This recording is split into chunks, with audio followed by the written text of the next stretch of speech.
이게 네 명령이야. 이게 교회 주신 사명이야. 행군 나팔 소리에 주의 호령 났으니 뭐 하라고요? 근데 처음부터 다시 해야 돼. 행군 나팔. 이런. 예루살렘 교회는 성공에 도취했어요.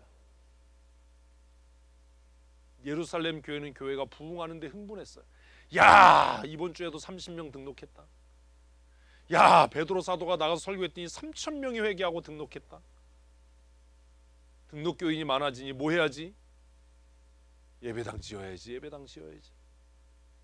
등록 교인 많아지니 지교회 세워야지. 야, 성도 숫자 많아지니까 전도사 두고 부목사 두고 강도사 두고 각 부서마다 교육자 두고 행정직원 뽑고. 목사님이 신방하기 어려우니까 관리집사 두고 운전기사 두고. 그리고 여유가 되면 그때 선교사 보내는 거 한번 고려해보자. 생각해보자.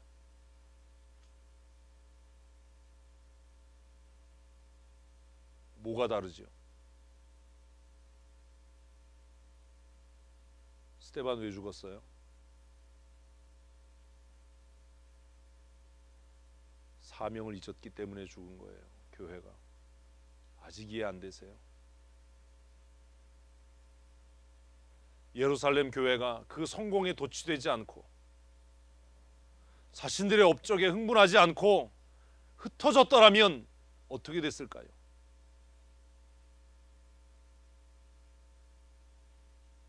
교회가 부흥할 때 그 중에 한 사람이라도 정신을 차리고 우리가 이럴 때가 아니다.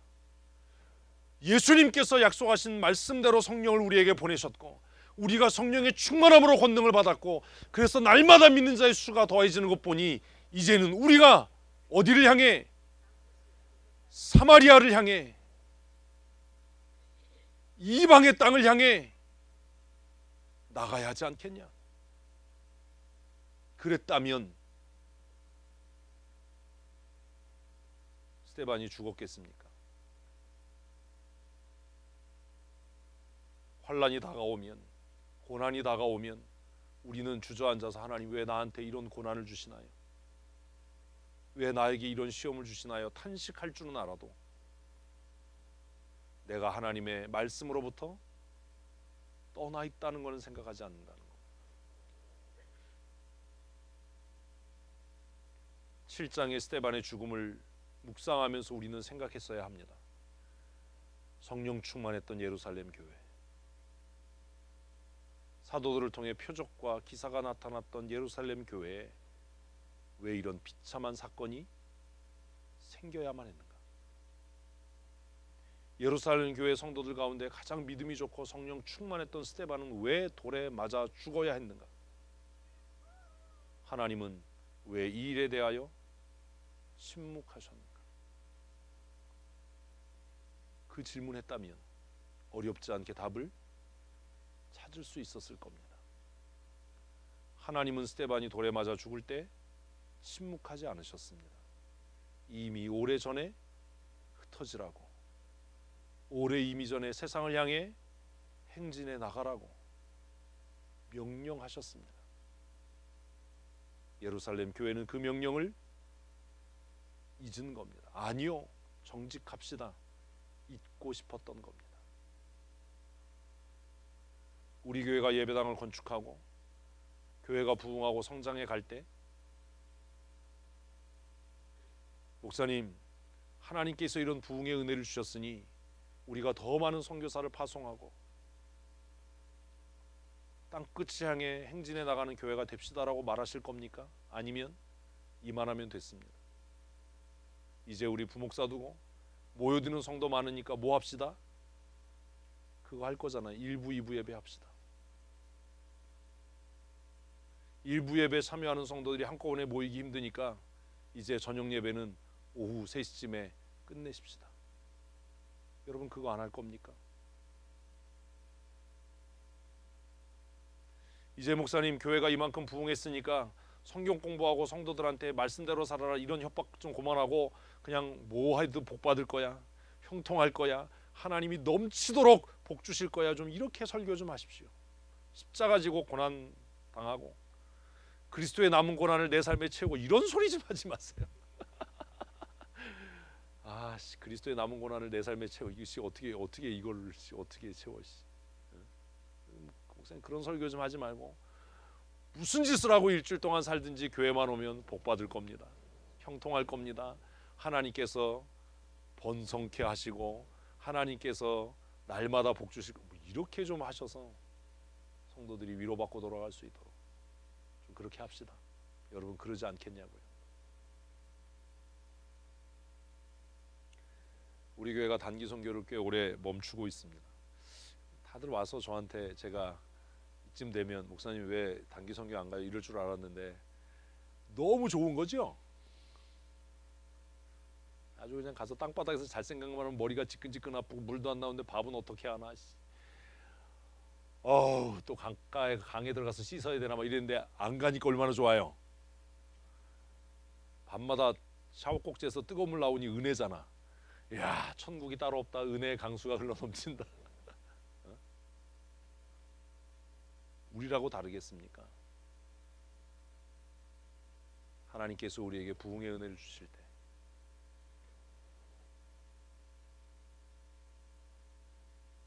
우리는 무엇을 해야 합니까? 내 사업이 잘 될 때, 사업이 막 잘 돼요. 그래서 돈이 좀 생겼어요.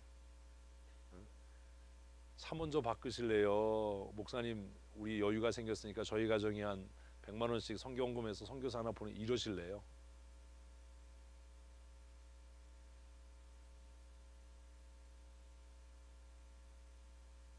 집 사기 위해 적금은 들어도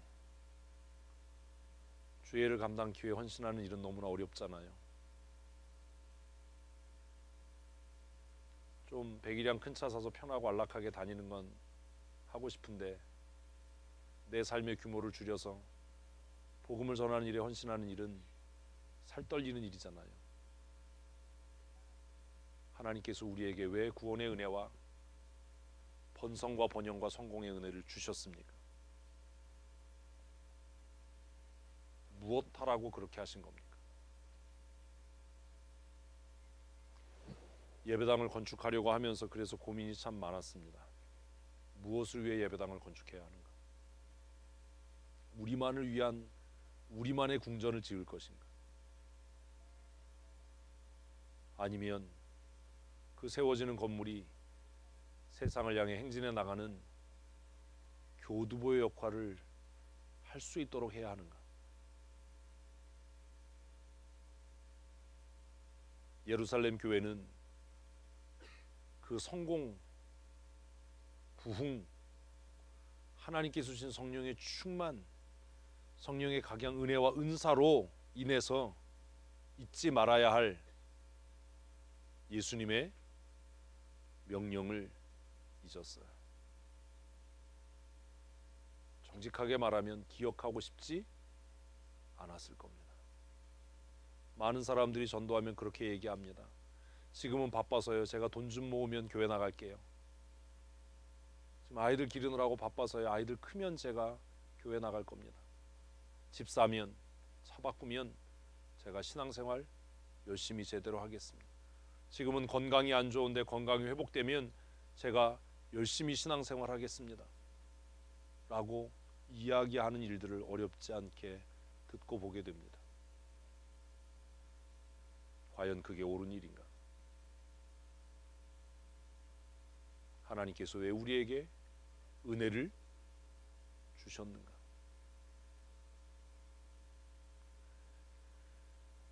우리가 잊지 말아야 할 것이 있습니다. 다른 건 다 잊어도 잊지 말아야 할 것, 그게 뭐예요? 우리 같이 공예배 하니까 교회를 세우신 목적이에요. 예배당 건축하면서 잊지 말아야 합니다. 뭘요? 하나님께서 효자동 이 가난한 동네에 이 언덕 위에 교회를 세우신 목적이에요. 그 수많은 교회들 가운데 하나를 더하려고 세우셨는가? 저는 성경적인 교회를 꿈꾸는 사람입니다. 여러분 교회를 꿈꾸십니까? 예배당을 건축하면서 교회를 꿈꾸는 하나님의 사람들이 됐으면 좋겠습니다. 저는 사도행전을 요즘에 설교 준비하고 묵상하면서 그런 생각합니다. 하나님은 예수님이 이 땅에 오기 수천 년 전부터 뭘 꿈꿨어요? 교회를 꿈꾸셨어요. 잘 들으셔야 돼요. 교회는 하나님의 꿈이에요. 아무도 아멘을 안 해. 교회는 뭐라고요? 하나님의 꿈이에요. 그 꿈의 교회를 짓기 위해서, 그 꿈의 교회를 세우기 위해서 하나님은 예수 그리스도를 십자가에 못 박은 거예요.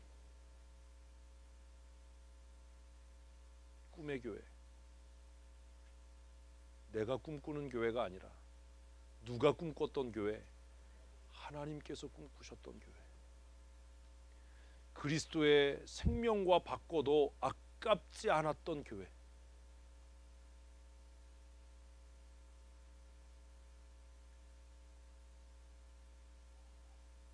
하나님은 그런 교회를 꿈꾸신 거예요.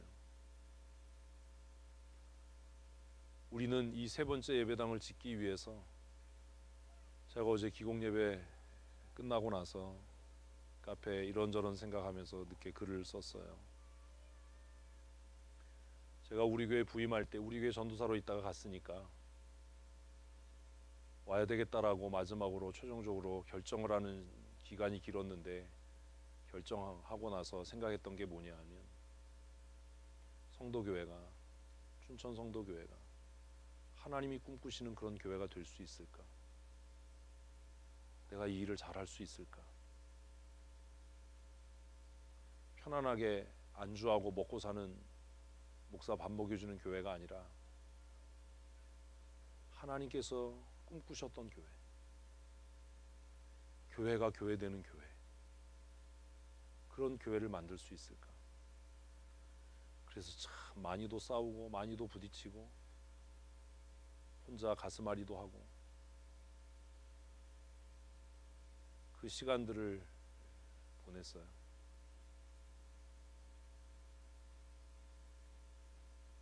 에휴, 안 될 것 같다. 이제 그냥 뭐 내 젊음도 지나가고 다 끝났지 라고 생각할 무렵에 정말 하나님이 생각지 않은 사람들, 생각지 않은 방법으로 다시 예배당을 건축해야 된다라는 생각을 갖게 하셨어요. 여러분 아마 죽었다 깨나도 목사의 고민을 모를 겁니다. 목사의 고민이 궁금하시면 지금이라도 늦지 않았으니까 신학교를 가십시오.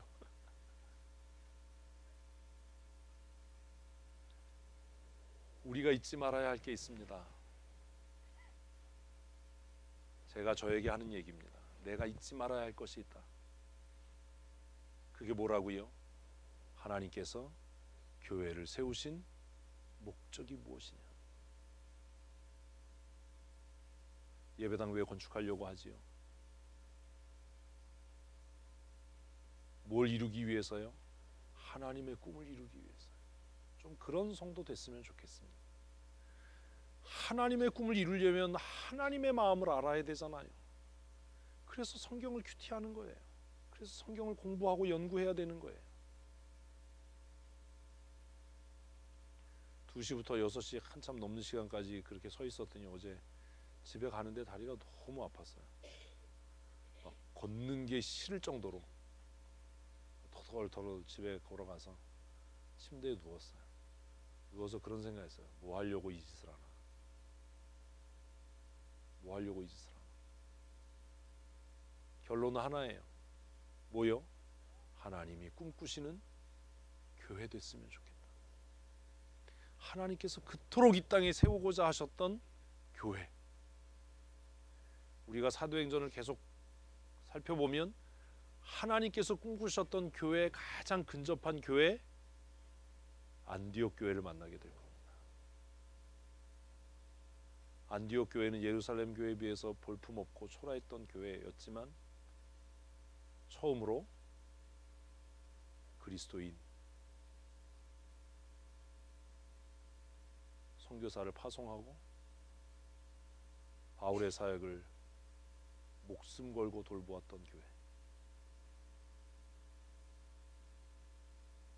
교회였습니다. 예배당을 건축하는 과정이 힘들고 어려울 겁니다. 축제 같은 하루가 지났습니다. 환영하고 축하하고 잔치는 끝났습니다. 이제 우리가 잊지 말아야 할 것은 하나님께서 이 효자동 언덕에 왜 하나님의 교회를 세우셨는가? 침대에 누워서 시체놀이 하면서 어제 생각했습니다. 하나님께서 왜 나를 이 교회에 보내셨는가? 내가 어떻게 해야 되는가? 무엇을 감당해야 하는가? 참 어렵다. 힘들다. 그러나 우리가 잊지 말아야 할 한 가지, 하나님께서 이곳에 우리 교회를 세우신 목적이 있다는 겁니다. 사랑하는 성도 여러분, 하나님의 꿈의 교회를 세워가는 하나님의 사람들 됩시다.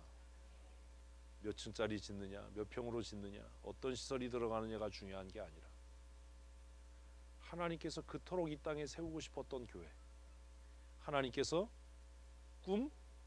꾸셨던 교회, 그리스도의 생명과 맞바꾸어 사신 교회, 더 나아가서 하나님께서 사단 앞에서 욥을 자랑하셨던 것처럼 마지막 날에 하나님께서 사단 앞에서 자랑할 수 있는 그런 교회 만들어 가십시다. 그래야 되지 않겠습니까?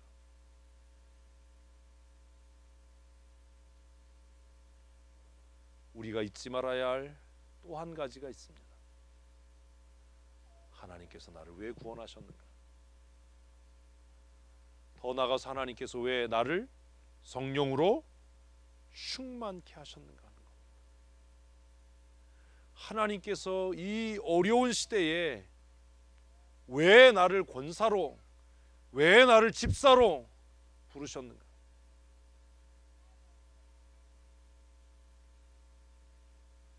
제가 어제 그런 생각했거든요, 혼자.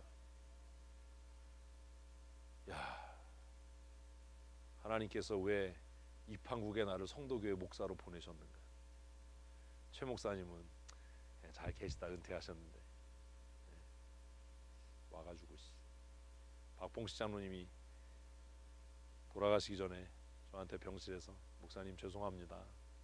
뭐가요 장로님? 근남교에서 행복하게 편안하게 잘 있는 목사님 꼬셔서 데리고 와가지고 고생하게 해서 죄송하다고 그러셨어요.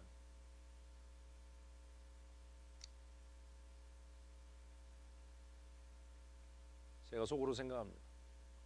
박 장로님이 저를 데리고 온 게 아니고 하나님께서 박봉식 장로님을 통해서 보내신 거겠지요. 아닌가 봐. 생각을 달리하고 다른 데를 갈 생각을 해야 되는 그죠? 어떤 땐 그런 생각합니다. 아, 참 힘들다. 혼자 힘으로 교회 체질을 바꾸는 것, 오랜 전통과 관습에 그냥 쩌들어 있는 사람들의 생각을 바꾸는 것, 뭐만 하자고 하면 안 된다를 그냥 입에 달고 사는 사람들을 변화시키는 것, 참 힘들다, 어렵다. 여러분들이 볼 때는 제가 별로 겁도 없고 막 이런 것 같지만 사실 뭔가 하나 안건을 내려면요 몇 날을 잠을 못 자요. 아, 또 반대하면 어떡하지?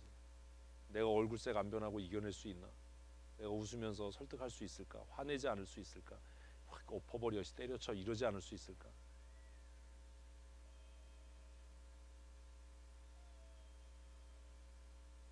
그게 참 힘들었어요. 웃으면서 거절당하는 법, 웃으면서 거부당하는 법, 이건 꼭 해야 되는데 어떻게 웃으면서 우길까? 네? 여러분들이 보기에는 제가 교회를 마음대로 제 마음대로 다 하는 것 같지만 사실 안 그렇거든요. 눈치 많이 보거든요. 어떤 날은 힘 빠지고 우울해서 교회 왔는데 누가 막 인상 쓰고 있으면 내가 뭐 잘못했나, 내가 또 저 사람 마음 아프게 했나, 이런 생각 들어요. 어떤 사람이 예배 끝나고 인사도 안 하고 쌩하고 가버리면 내가 오늘 또 설교 뭐 잘못했나, 이런 생각 들어요. 그런 자책이 들어요. 그런 일들을 매주 매일 겪으면서 그래도 감당할 수 있고 그 일을 해내야 하는 이유는 하나님께서 나를 이곳에 보내신 목적이 있다라는 거예요. 새까만 후배한테 말도 안 되는 소리를 들을 때도 있습니다. 속으로 너는 나한테 이러면 안 되지, 네가 어떻게 나한테 이럴 수 있어, 이런 막 생각이 그냥 막 치밀어 오를 때도 웃으면서 그 얘기 다 들어주고 인내하고 참아야 되는 때도 있습니다. 그래서 너무 화가 나면 웃으면서 그런 얘기합니다. 에휴, 내가 목사여서 네가 살았다. 내 옛날 같았으면 너. 그렇게 견딜 수 있는 이유는 딱 하나예요. 뭐를 생각하기 때문에요? 하나님께서 나를 세우신 목적이 있다. 예배당 건축하면서 의견이 충돌되는 일도 있을 겁니다. 생각하지 못한 변수가 생기고 감당해야 될 짐이 무거워질 때도 있을 겁니다. 그때에 잊지 마십시오. 하나님께서 나를 세우신 목적이 있다는 것을. 바울은 그 목적을 어제 골로새서에서 뭐라고 얘기했다고요? 그리스도의 남은 고난을 내게 채우시기 위해서 나를 부르셨다. 이게 내가 부름받은 목적이다. 야, 이 놓친 애는 어떻게 이런 생각을 했을까, 감옥에서. 하나님이 나를 사도로 부르신 목적은 그리스도께서 다 하지 못한 그 고난의 잔을 내가 감당하도록 내게 채우시기 위해서. 예수님은 그냥 갈릴리에서 그렇게 3년을 지지고 볶다가 사명을 다하시고 하나님께로 갔는데 이방의 땅을 향해서 교회를 꿈꾸셨던 하나님의 꿈을 나를 통해 이루시게 하기 위해서 하나님이 나를 이방의 사도로 부르셨고, 그 이방의 사도로서의 사명을 감당하기 위해 내가 내 삶에 채워야 할 그리스도의 고난의 분량이 있다. 얼마나 멋진 고백이에요. 그리스도의 남은 고난을 교회를 위하여 내 삶에 채워간다.